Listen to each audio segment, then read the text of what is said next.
Bonjour messieurs, Bonjour, merci de vous présenter s'il vous plaît.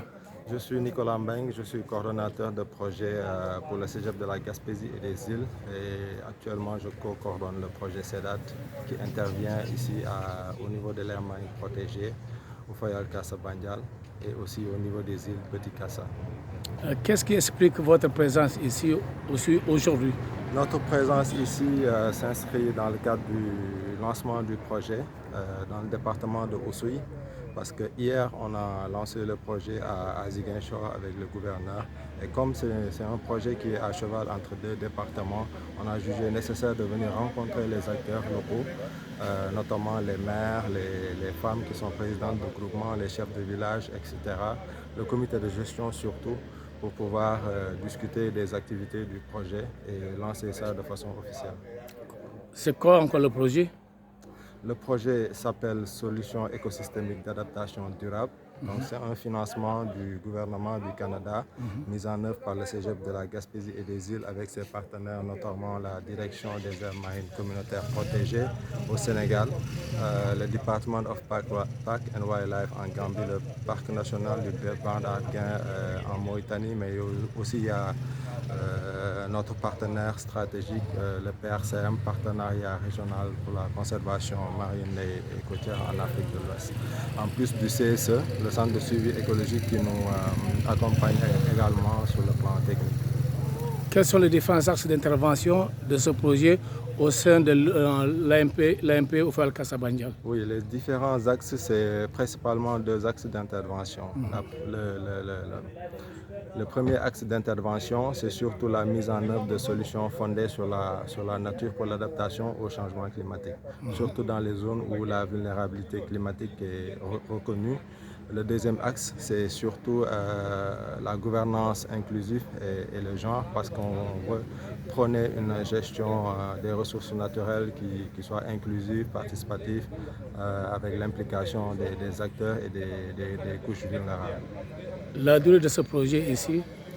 Le projet dure 2 ans et demi, donc là on vient de démarrer et on compte le poursuivre jusqu'à mars 2026.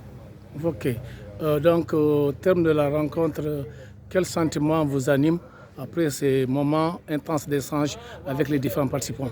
C'est surtout un sentiment de satisfaction parce qu'on a pu voir que le projet a suscité beaucoup d'intérêt de la part des acteurs qui étaient présents à travers les questions et les suggestions et tout ça. Donc on peut voir qu'on a vraiment essayé d'avoir un projet qui puisse répondre aux besoins des communautés. Et cela, c'est parce qu'en fait, on a adopté une démarche participative lors de l'élaboration du projet. Et donc, voilà, on est satisfait de voir autant d'engagement et voilà, juste exhorter les communautés à prendre le projet comme leur propre projet. Et nous, on est juste là pour l'accompagnement et faire des investissements. Maintenant, la pérennisation, ça, c'est de leur ressort et nous, on fera de notre mieux pour accompagner. Y aura-t-il une autre étape prévue après celle-là? Oui, il y aura beaucoup d'ateliers, mais surtout des formations. À partir d'aujourd'hui, les activités vont démarrer. Bientôt, on va venir pour faire les évaluations environnementales des sites des unités de transformation, recruter l'équipe locale. On va bientôt boucler ça. Et puis, à partir de ce moment-là, toutes les activités qu'on a présentées aujourd'hui, que ce soit sur les solutions fondées sur la nature, que ce soit sur l'implémentation des infrastructures ou bien les sensibilisations sur la gouvernance inclusive, vont, disons, d'ores et déjà commencé. On sait que le projet est dans une durée de vie relativement courte, 2 ans et demi. Quel appel lancerez-vous donc aux différentes cibles, aux autorités, aux bénéficiaires en ce qui concerne la pérennisation de ce projet, même au terme donc de votre projet? De toute façon, c'est ce que j'ai dit tout à l'heure, il faudrait que les bénéficiaires puissent s'approprier ce projet-là. Et donc nous, tout ce qu'on peut faire dans le cadre de la pérennisation en termes de renforcement de capacité, en termes d'investissement, on va le faire durant le projet.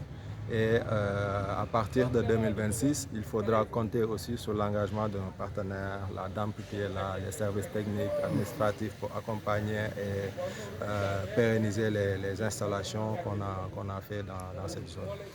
Merci beaucoup, monsieur. Je vous remercie. À la prochaine. Merci. Merci.